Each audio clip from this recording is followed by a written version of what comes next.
It's week 4 of the National Football League, and it's presented by EA Sports. It's the Steelers and the Colts. All that and more coming up next. EA Sports coverage of the National Football League is on the air.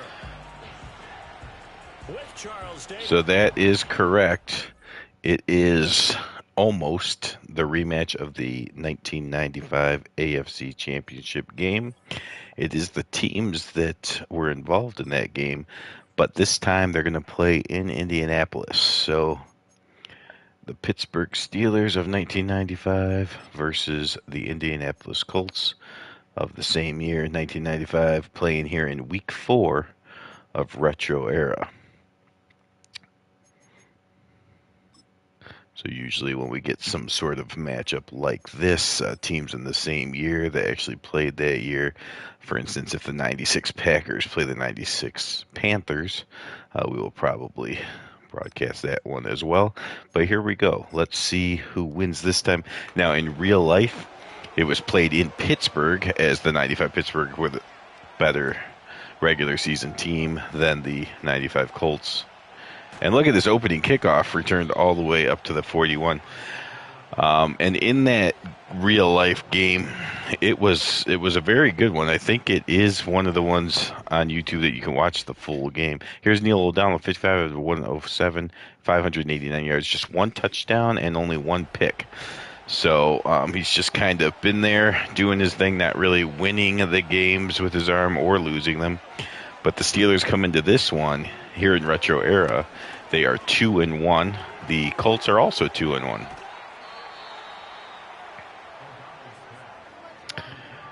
So O'Donnell on his first pass completes it to his back for a gain of 9 yards. But in real life, in 1995, this was the surprising AFC Championship game, as nobody expected the Colts to be there, but they just kept winning close games and got there. And then they played the Steelers very tough. I mean, it really came down to just a couple of plays. The Steelers ended up winning that game 20-16. Again, that game was played in Pittsburgh. And the Steelers went on to lose to the Cowboys. And the Colts obviously went home. There's a completion out to Bam Morris out of the backfield. So the Steelers get the first down. And now a handoff to Bam, and he gets 4 yards on that carry. So the 95 Steelers went 11-5 in the regular season. Number 5 offense, number 9 defense. So a lot of the recognition comes from the Steelers defense. Neil O'Donnell definitely. I mean, he is underrated, but I mean, he's not great. He's not, a great quarterback that nobody knew about, but he's a good quarterback that people thought maybe shouldn't be a starting quarterback. So he was underrated, but certainly not what you know about the Steelers team.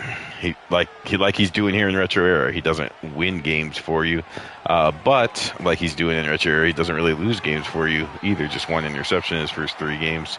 There he throws the ball away.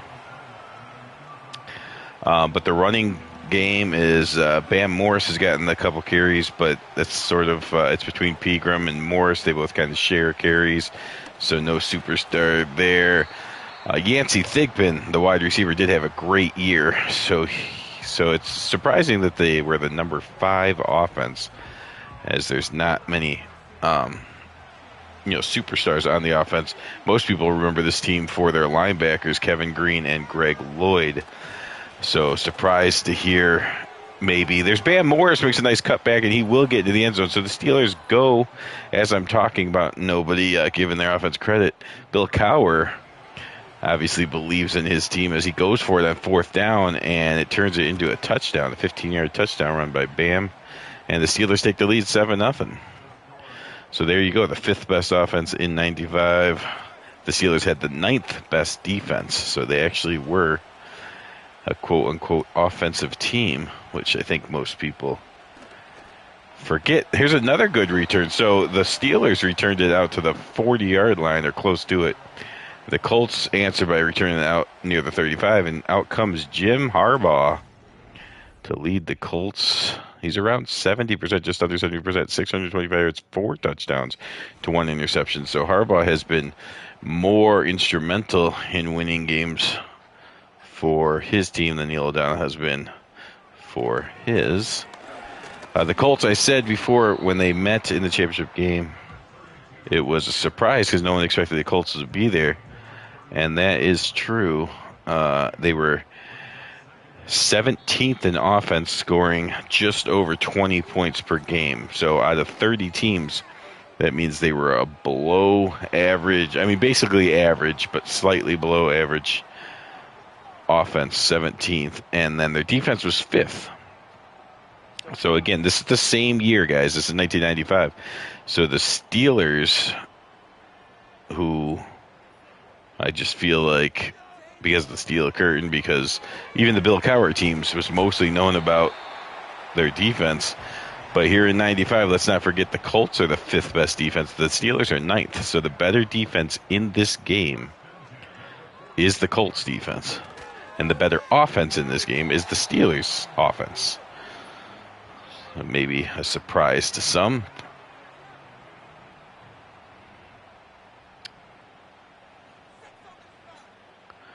But anyways, the Colts got here in large part to turning it on at the end of the year. There's Harbaugh avoiding a sack and getting it out. Not just the end of the year. So it was actually, Harbaugh, I think, based on Harbaugh having over 100 attempts already, I think he's played all 3 games, and he's playing this one as well.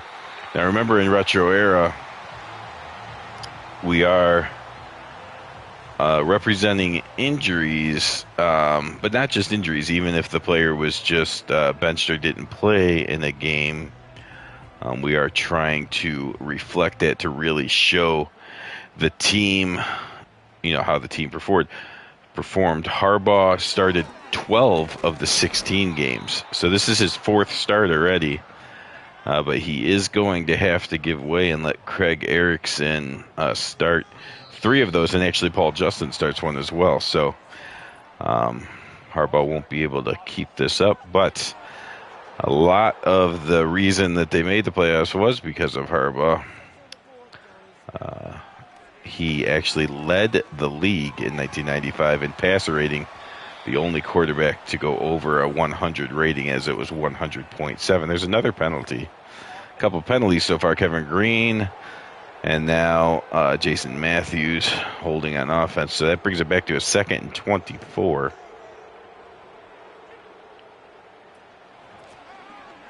And after Marshall Faulk.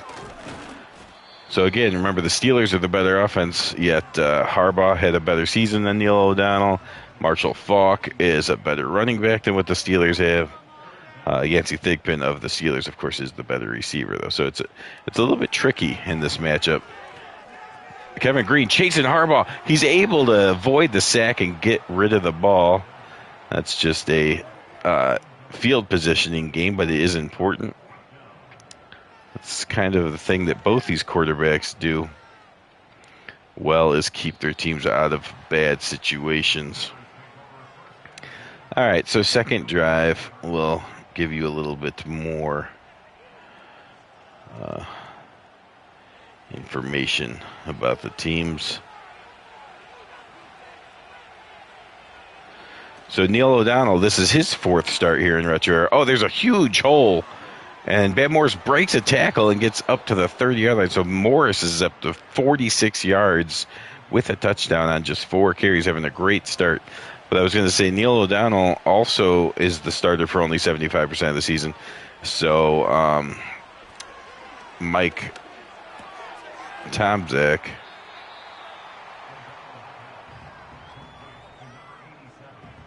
does get 4 starts throughout the year. So you will see both of these quarterbacks having to take some games off. In 1994, though, or 1995, Neil O'Donnell in his 12 starts, completion percentage just over 59%, pretty good for retro era 3. That would not be good in Retro Era 5. It would be fantastic in Retro Era 1. Here in Retro Era 3, it's decent. It's good. Probably slightly above average, but not ridiculously great or anything. 17 touchdowns, 7 interceptions. So again, takes care of the ball for the most part. And sacked 15 times. So again, part of the taking care of the ball is also, like you just saw Harbaugh do on his drive, avoiding sacks, get the ball out of your hands, throw it out of bounds, whatever you have to do to not lose field position either. Running, you've seen Bam Morris off to a great start. Bam Morris was actually second on the team, so Pegram did lead the team. There's another penalty. Penalty on the offensive line again. It's going to be on John Jackson this time. But I was going to say Pegram led the team in rushing with 813 yards, and 5 rushing touchdowns.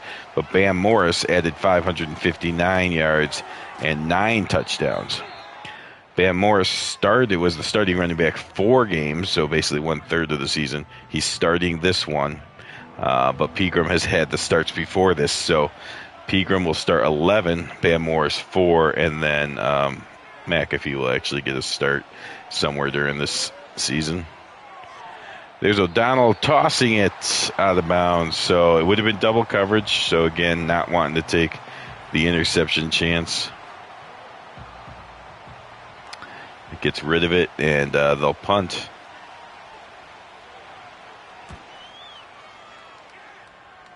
So they went for it on their first drive, 4th and inches, turned into a touchdown. They're not going to go for it on 4th and 24, though.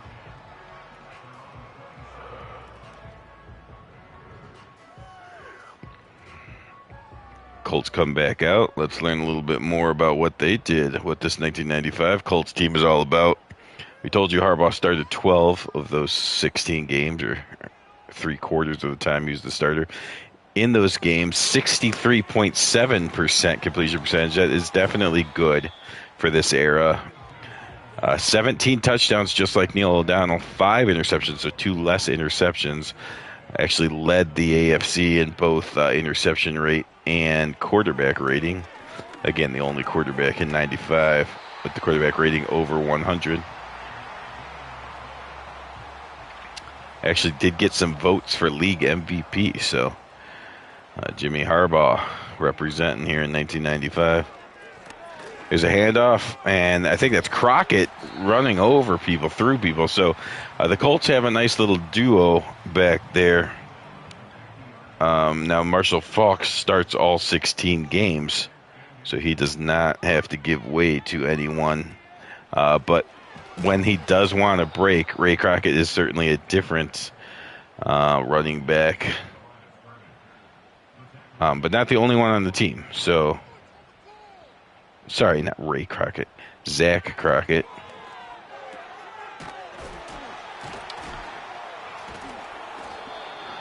Zach Crockett got the carry there, but Roosevelt Potts is the second leading rusher on this team. Marshall Faulk started all 16 games, did go over 1,000 yards. This was his rookie year. And 1,078 yards and 11 touchdowns. And there he's running through some Steelers. 73 yards on 18 carries last week. Roosevelt Potts is the second leading rusher. He had 309 yards but no touchdowns. And then Harbaugh scrambled for 235 yards and 2 touchdowns on the year. So Harbaugh will add a little bit of escapability and running element to his game. Nothing like Randall Cunningham or anything, but he is mobile, unlike Neil O'Donnell. So, again, they're very close, but Harbaugh is better. Harbaugh is more accurate, at least in the 95 versions. Harbaugh is more accurate. Couple less interceptions and more mobile. So that's... Basically, I can't think of anything that O'Donnell does better than Harbaugh in the 95 season, but they're close. So Harbaugh's just a little bit better in multiple things, which makes him, I guess, marginally better overall.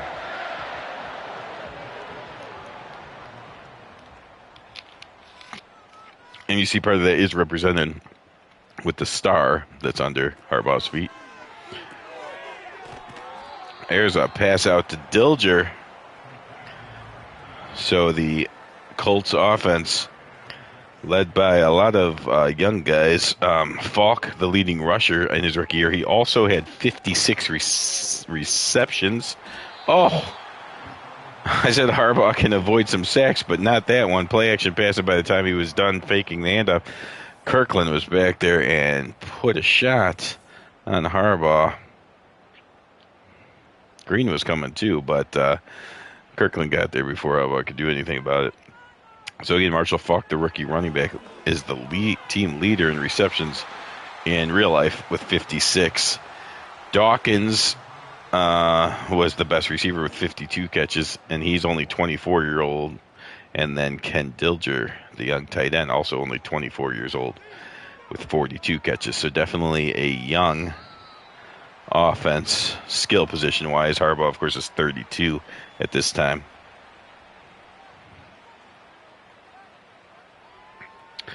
So Steelers come back out. So we talked about their quarterback some and their running. Let's get to their receivers.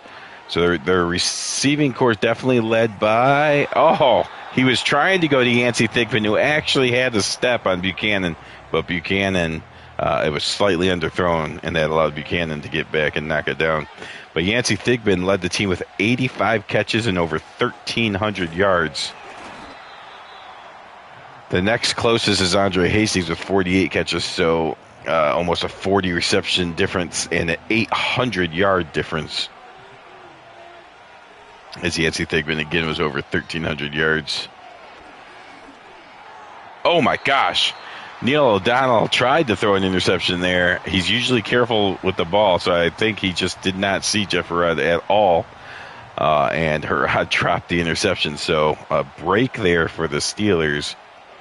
I was going to say, after Yancey Thigpen, though, with his 85 catches, it gets pretty tight as Hastings, Mills, and Charles Johnson all have between 38 and 48 catches. So the Steelers definitely threw the ball quite a bit more than they're given credit for. Because, maybe some people have better memory than me, but I think of the Bill Cowher Steelers. Obviously, Bill Cowher was the coach of the Steelers for a while, so it's more than just this 95 team, but I just think of them as like a running team, play great defense. But, in fact, the Steelers did throw the ball around here in 95.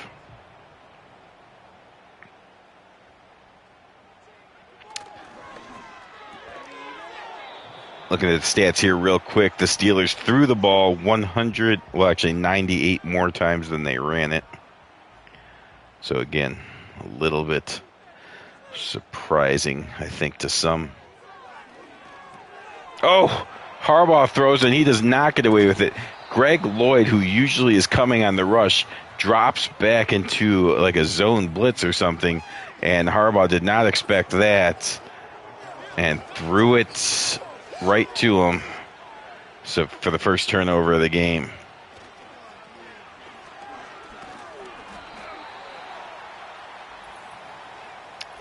There's a penalty on the offensive lineman, so we might as well meet the offensive lineman. Really quick before we do that, the Colts run the ball 44 more times than they throw it. So the Colts are the better defensive team.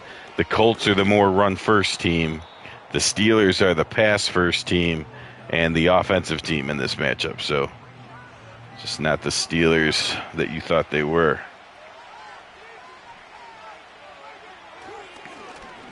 Now there is a handoff, though. Steelers still not afraid to run the ball. All right, so you want to know about the Steelers' offensive line. Let's see if we can get it in on 3rd and 12. We might have to get it in quickly. Offensive line from left to right is John Jackson, who you've already seen get penalties. Tom Newberry is the left guard. The center is the great Dermontti Dawson, so he is the all-pro, first-team all-pro center. Brandon Stye is a rookie at right guard, and Leon Searcy is the right tackle. So a decent offensive line, but really they're Kind of average, but no problems. Average to slightly above average at 4 of the positions, and then absolutely excellent, superb at the center position in Dawson.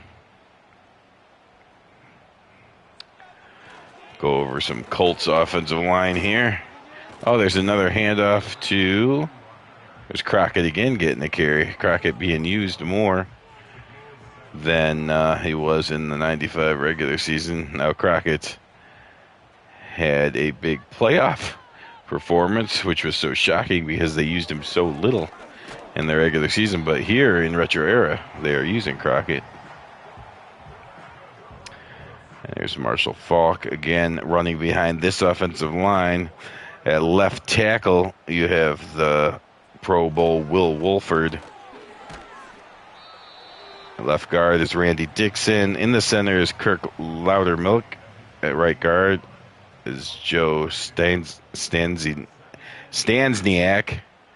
And right tackle is Jason Matthews, who has already been called for a penalty. Here's Falk. Oh, I thought he was going to make the move around him, but nice tackle made.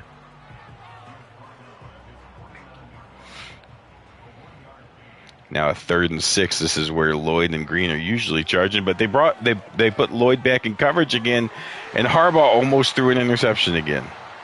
So dropping Lloyd into coverage is messing up Harbaugh's plans. I mean, that was Carnell Lake that knocked it down, but he still threw in the direction of Greg Lloyd. And Greg Lloyd's back up there kind of turned it into a double team. There's a good punt that gets out at the 6-yard line, though.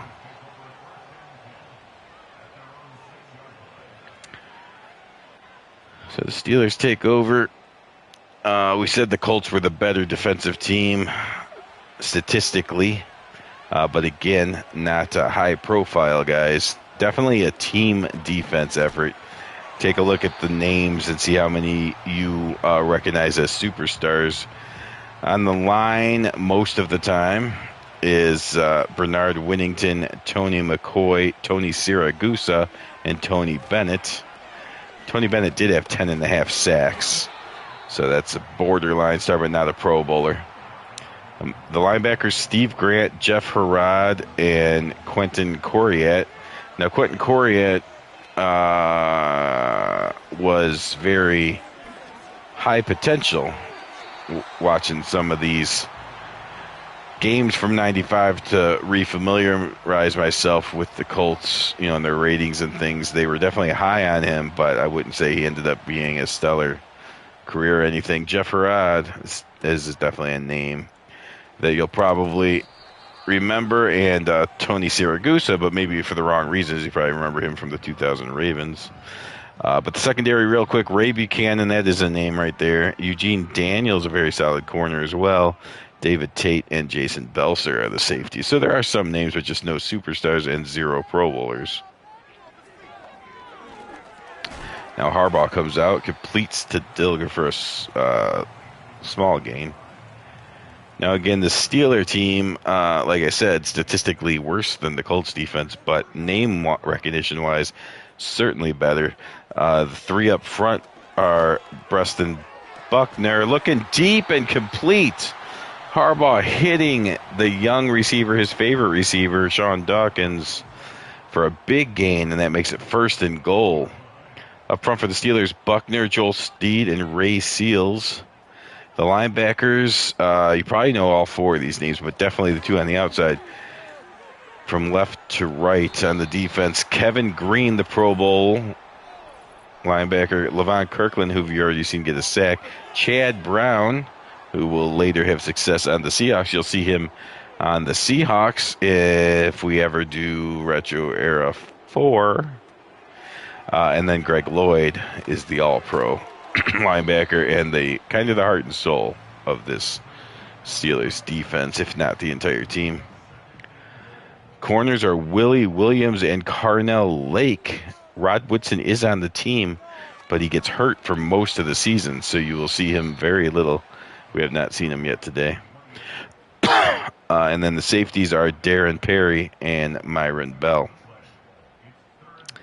So now if Carnell Lake was able to, not Carnell Lake, Carnell Lake made the Pro Bowl. If Rod Woodson would have been healthy the whole year, That could have been a fantastic secondary, and maybe they would have had a better defensive year than the Colts did.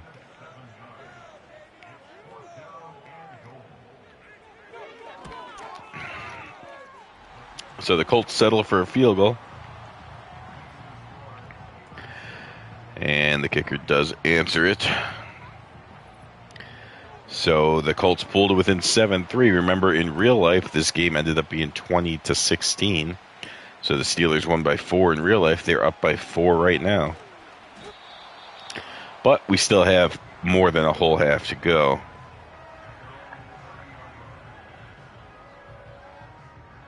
Two and a half minutes left in the first half. Kind of a quiet, defensive, hard-fought game, which is what I expected. Coriat, there we go. We mentioned him, the high potential linebacker making the play there. 2-minute warning. Steelers on top of the Colts, 7-3. Trying to prove that the real-life AFC Championship game was not a fluke. Van Morris, 10 carries, 52 yards in the first half, so he's given himself a chance to hit the 100-yard mark here in this first start of the season. There's Neil O'Donnell is going to get sacked, and the Colts call timeout because that brings up 4th down. So Harbaugh and the Colts are going to get one more chance to get some points here in the first half.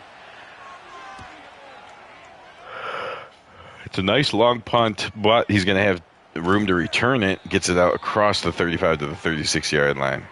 Okay, so Falk and Harbaugh lead their team out. Falk on the season up to 376 yards now. Just the 2 touchdowns. I think he's been running pretty well, representative of what he did in real life. They have not used Falk as a receiver here in Retro Era 3 as much as he was used as a receiver in the real-life team, so we'll see if Harbaugh looks his way a little bit more. Dilger and Dawkins have been his favorite. So he's got 2 of the 3. Is doing like real life. Harbaugh back to pass now on 3rd and 1. He'll go short. There's Marshall Falk as a receiver. Bounces off one tackler. And Carnell Lake will force him down. And that's a timeout from the Colts. 53 seconds to go. They're across midfield. Should have plenty of time to at least get in field goal range. Depends how much they want to push it downfield. Harbaugh, only 5 interceptions makes you think he never takes chances. He will take some chances. That was a chance right there that could have been picked off. But he will get the ball out of his hand. Not the strongest arm, in the world. Certainly not a Cunningham or Elway, some of the other guys that are in this Retro Era 3. But he can, he can throw it 60 yards in the air. Doesn't do it often, but he will throw 40-yard passes. On occasion, so he's not just a dink and dunk quarterback, which you might think when he only has the 5 interceptions. And he gets rid of the ball like that. But if it's there, or if they just need to take a shot, like right here, they might take a shot. They're at the edge of field goal range, but they might either go over the middle just to get some more yards and use their last time out, or they might take a shot. There is a shot downfield, and a big tackle, though. I mean, Ken Dilger threw it a little bit behind him, so he had to reach behind him, and that allowed the hit by Carnell Lake to knock it free. It's now 3rd and 10. They still have their timeout. Could definitely use the middle of the field. Harbaugh, good protection from this offensive line. Harbaugh's going to run and see what he can get across the 30. He does not slide, takes the hit, and they are able to call timeout. 2 seconds to go.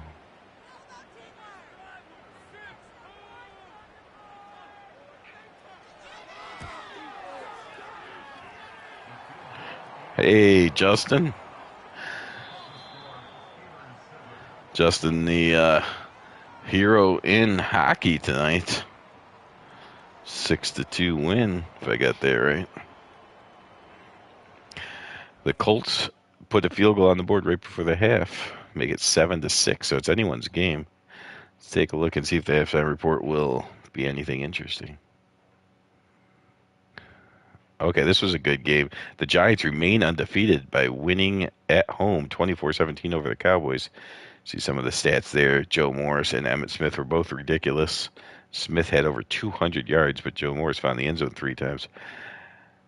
The Eagles and the Buccaneers. Buccaneers lose their 4th consecutive game to start the era. Again, they are one of the non-playoff teams in the era. They were a 6-10 team, so not surprising that they're having a hard time in this league.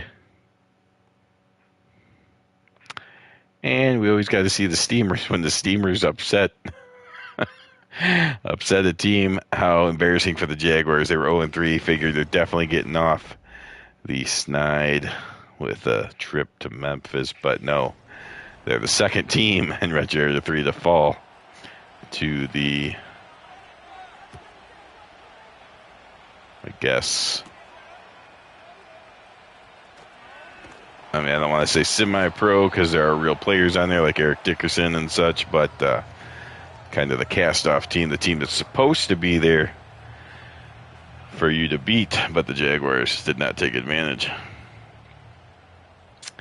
All right, so the Colts lead in total yardage, but trail in the game 7-6. And come out of the half and hand it off to Marshall Faulk. That's not a bad idea. Pinballs around, gets hit multiple times, but does gain 6 yards. Now, I think the Colt moved first. Yep, it is going to be a false start there. It might be on their fullback. It is on the fullback. All right, so Harbaugh back in the shotgun. Handoff to Marshall Faulk, who breaks a tackle at the 40, breaks another tackle. Marshall Faulk running hard. The rookie with the young legs, able to keep him going.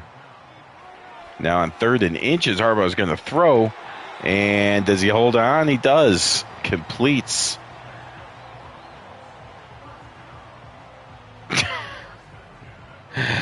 Oh, my goodness. Yes, Phantom Fighter with a 6. Had to be done. His handoff to Faulk again. He breaks a tackle and gets inside the 35. All right, so they met in the championship game, went over their regular season records. Let's go through the postseason real quick. The 95 Steelers got there by torching the Buffalo Bills in the divisional round, 40-21. And then beat these Colts, as we mentioned before, 20-16 to get to the Super Bowl. They lost in the Super Bowl 27-17 to the Cowboys. The Colts, now they only went 9-7, finished in second in their division, as the Steelers go off sides here. Ray Seals giving the Colts 5 free yards, so they had to play an extra game, but they went into San Diego and won that wildcard game 35-20. And then in the divisional game, upset the Kansas City Colts with a great defensive effort by the score of 10-7. And then came oh so close against the Steelers. Actually came down to a Hail Mary that they came very close to catching. But alas, it did drop to the turf without the reception being made, so the Steelers again did win that game. The Colts want revenge here in this one. Yet to take the lead, but they're definitely threatening. Oh, Jim Harbaugh takes a running effort at it, takes a shot, but gets the first down and brings up a 1st and goal.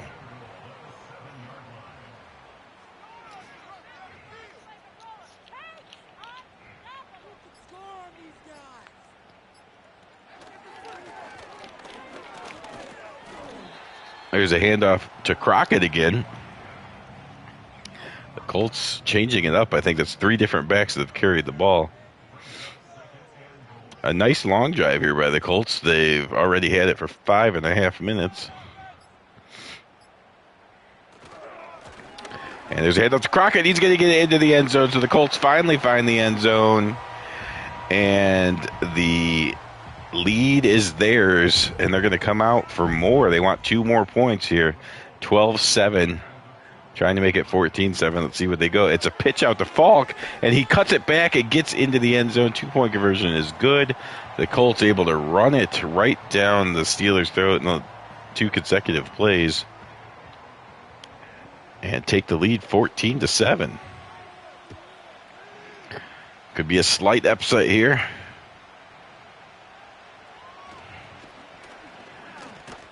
There's a nice return by the Steeler. And let's see if Neil O'Donnell can do something. The Steelers scored on their first drive, opened up a 7-0 lead. It's been all Colts since then, though. Steelers have not done a thing on offense after that first drive. And the Colts were chipping away, and then finally took the lead right there.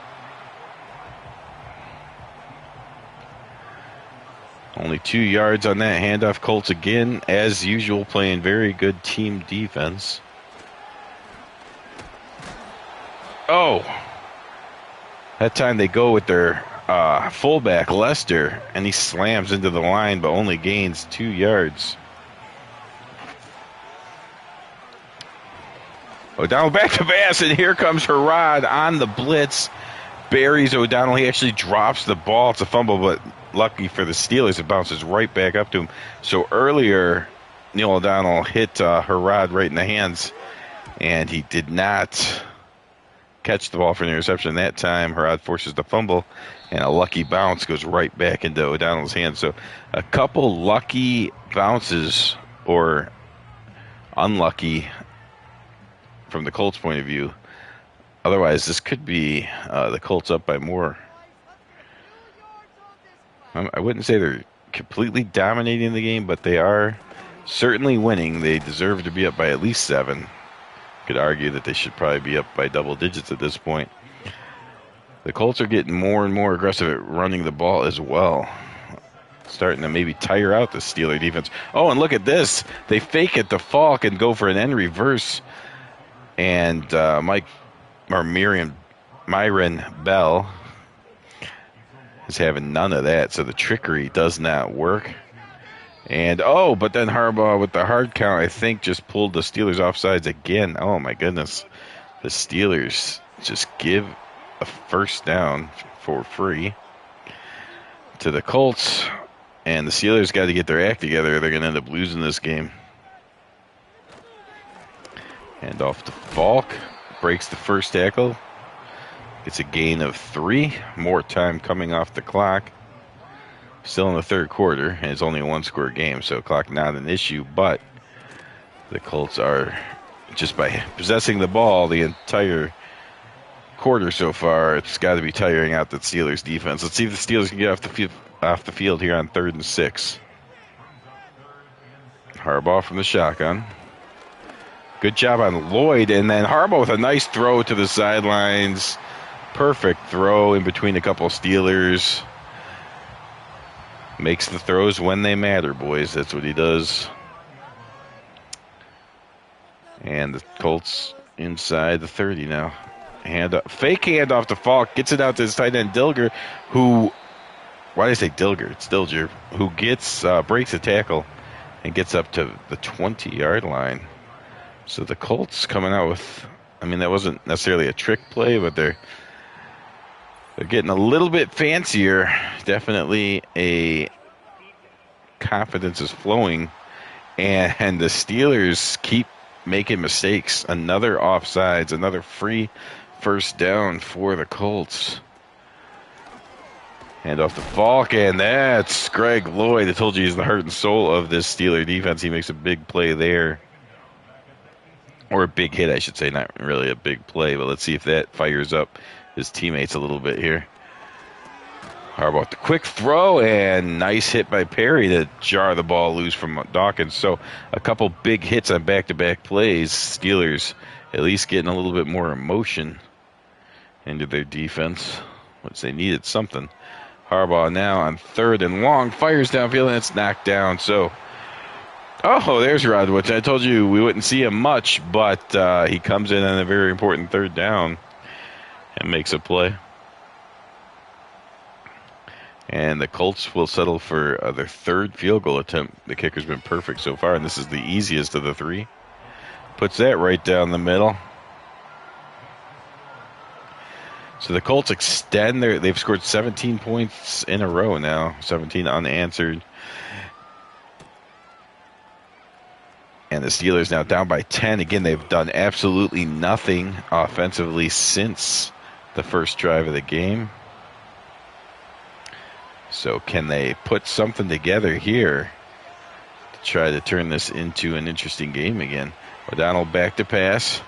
The offensive line picks up the blitzes, but all he can do is find Lester at the line of scrimmage, and he's hit immediately. In fact, they actually lost a yard. That's a loss of at least a half a yard. 2nd and 11 coming up. A delay handoff to Bam Morris, who gets hit at the line but is able to break that tackle and get out across the 30. 3rd and 3. Looks like the Colts might be blitzing. Handoff, nice cutback, and a first down achieved by their fullback, Tim Lester. So they give it to Lester, and he comes through for them. There's a handoff, this time to Bam Morris, and he carries a couple Colts up near midfield, just inches short of the first down. 2nd and inches now on perhaps the last play of the third quarter. And now it's the Colts that jump. The Colts jump offside. So another thing that these quarterbacks have in common is the ability to get the defense to jump off sides, apparently. Now, the cadence and the ability to draw defenses off sides with voice inflection. Thigpen, that was a good catch by Thigpen on the sidelines. Neil O'Donnell didn't have to make it. Look how open he is. The Colts forgot about him. Neil O'Donnell almost throws it out of bounds. Well, but Thigpen makes a nice catch on the sidelines. So that's he was very open, and if O'Donnell would have missed that pass, that would have been quite embarrassing. But Thigpen does catch it, so it is a big play, and the fourth quarter will start. Steelers still down by 10, but they have the ball just slightly inside of the red zone. There's a handoff to Bam Morris, and the Colts are there that time. No broken tackles on that one. Actually hit behind the line, bringing up a 2nd and 11.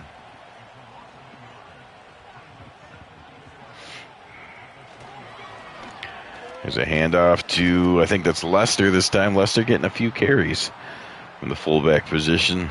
3rd and 8. Neil O'Donnell's going to have to do something with his arm on this one. 2 tight end set, though.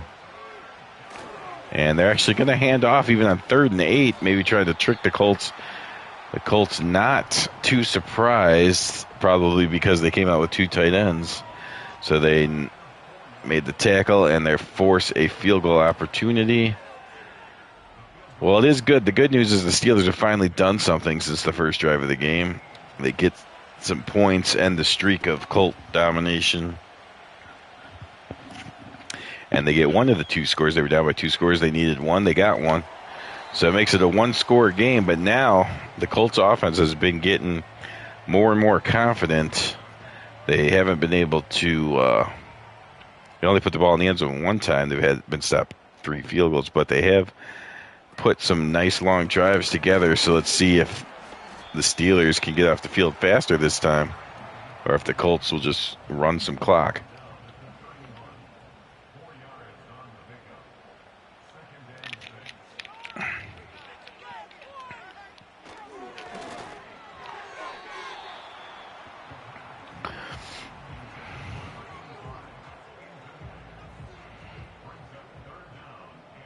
Now, there are some people who are definitely, this is their era.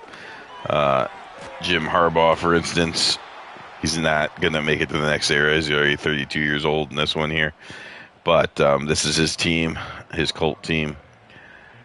This is his one chance. Kevin Green, this is his era, but he's on 3 different teams.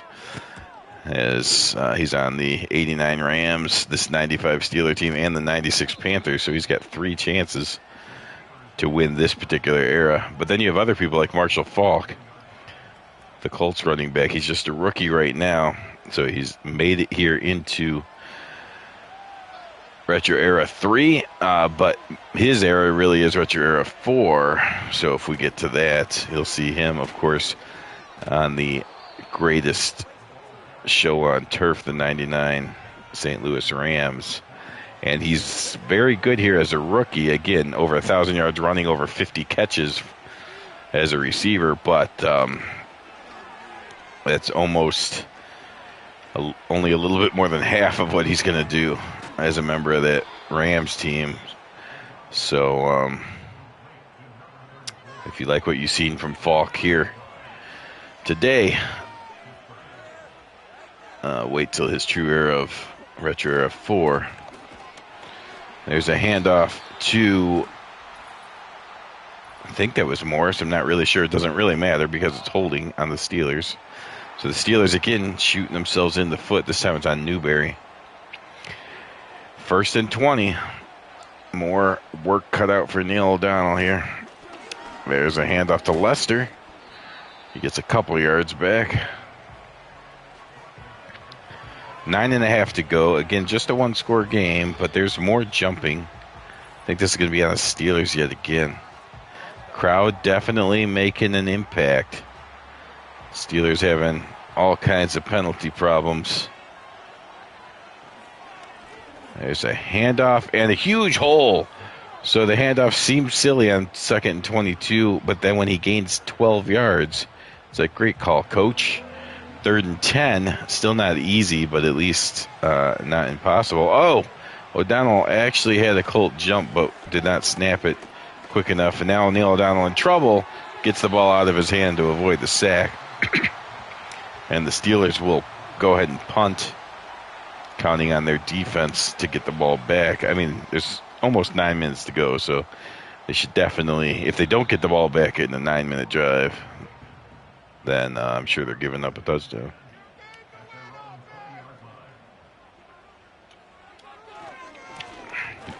As they hand off to Crockett again.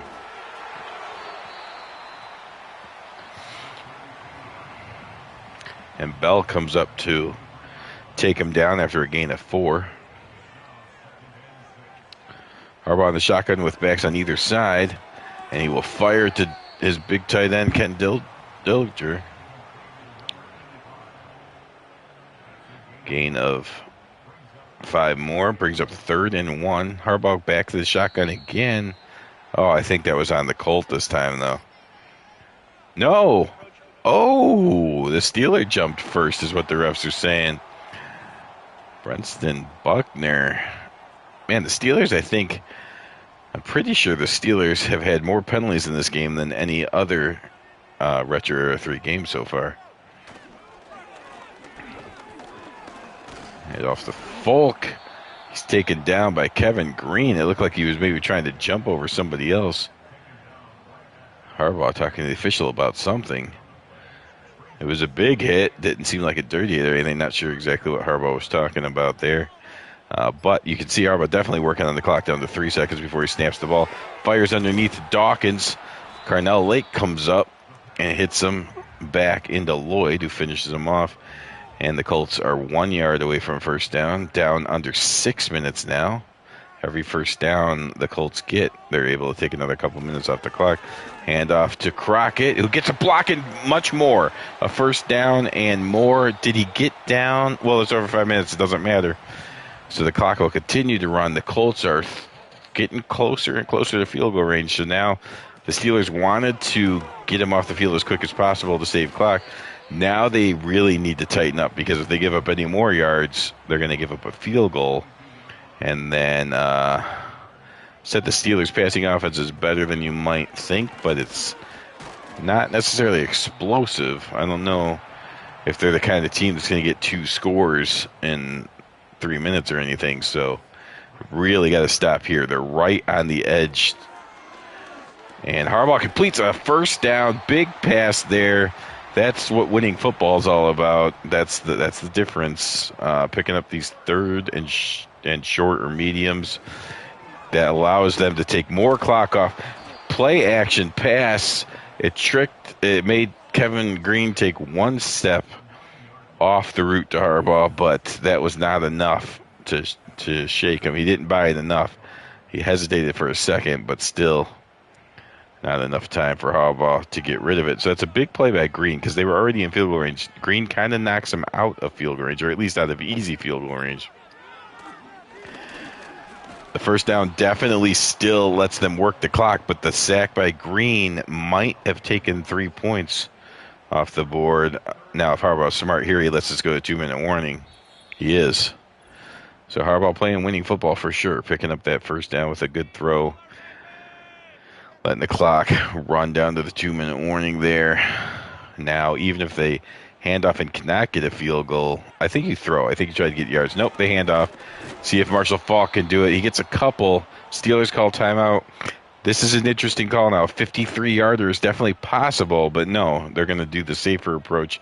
I was going to say if you miss that, which you definitely can miss that, again, retro era 5, kick the 53-yarder all day because those kickers can hit from 60 on every team probably. But here in retro era 3, 50 is still a big deal. Kicks over 50 are still hard. Not impossible like they are in like retro era 1, but still hard. So they go with the safer option, which is to punt it. They probably wanted a better punt than letting it be a touchback, but still, it's still 23 more yards than they would have to get if the field goal was attempted and missed.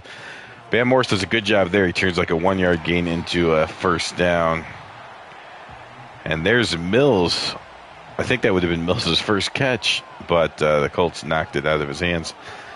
So 80 seconds for Neil O'Donnell to work his magic, if he's got any. He throws it into double coverage, but Mills comes away with it. So that's his first catch that I can recall. And the Steelers call another timeout, so one timeout left for the Steelers. They're looking like they might run. They do run. So they just wanted to make sure they got the first down, which they do. Bam Morris goes over 100 yards. There's down to 1 minute to go. They still need 55 yards. Neil O'Donnell will throw across the middle, picks up a couple. Clock's ticking, though. Tick, tick, tick.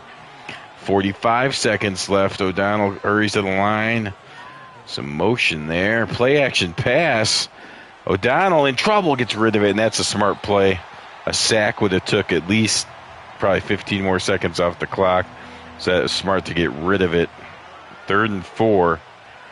They could run if they think they really need the first down, but they are going to throw a pump fake, and the offensive line gives them time, and O'Donnell looks for the whole thing right now, and it's knocked away. Yancey Thigpen, he had one-on-one with his best receiver versus Ray Buchanan, and Buchanan came up with the defensive play. 4th and 4. Now you just have to get the first down. Even if you have to use a short pattern over the middle, you got to get it. O'Donnell got to get the ball out of your hands. He fires it and complete. What a nice throw on the run, running away from pressure. He gets the throw towards the sidelines and hits Mills. Not only did they pick up the first down, but he gets out of bounds. What a great throw that was by O'Donnell. And a good catch by Mills. O'Donnell throws over the middle. That's one that should have been dropped. So as great as the play before was, that play was not as good. Probably shouldn't have made that throw. And if Morris was able to think, he would have dropped that ball. Would have been better for him. But instead, they have to use their timeout. Then Neil O'Donnell under pressure's got to throw that out of bounds. So 11 seconds. You cannot use the middle of the field anymore unless it's in the end zone. You got to probably throw this in the end zone, or you have to get the first down and get out of bounds. O'Donnell will get rid of it before getting sacked, so that will give him one more play. Down to 7 seconds now. Now you can get 7 yards. If it's a quick pattern to the outside, you can get the first down and get out of bounds. But I think you probably just throw it in the end zone here. O'Donnell, remember in real life, the Colts ended with a failed Hail Mary. I thought maybe the Steelers would go Hail Mary, but they do not. O'Donnell sacked with 1 second to go by Tony Bennett. Never got the ball out of his hands, waiting for his receivers to get downfield. And that's how this game is going to end. Well, technically it'll end on a kneel down by Harbaugh. But so the Colts get their revenge. The 95 Colts knock off the 95 Steelers. Now, again, in real life it was in Pittsburgh. But here in the rematch, they get them in Indy, and the Colts win it. So good game, tight game. Colts win 17-10. Show you a couple stats on our way out, but thank you for joining. Those that did, anyone that's kept up with Retro Era 3, we'll be back. Try to do a game a week if possible. I'm sure we will not be back until after Memorial Day. Maybe Memorial Day night. We'll see. But anyways, thanks for watching. Show you a couple stats here. Good game. I don't know which game's next, but if you're interested, definitely hit the bell, and then you'll know when it's on. Similar ratings. All right, that'll do it. Everyone have a good night. Enjoy your Memorial Day weekend, and we will see you again next time on Retro Era Football.